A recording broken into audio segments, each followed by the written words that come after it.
मुखात सुखाची साखर ठेवून जोडली जन्माची नाती।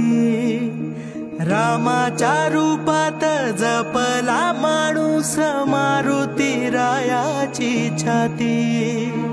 वाघाची लीलानी कपाळी टिळा तू जेड अंधारासाठी। भनक भीतीची नवती भवती आभाळ रे माझ्या पाठी। देऊन किनारा मनाच्या होडीचा सारंग हरवला माझा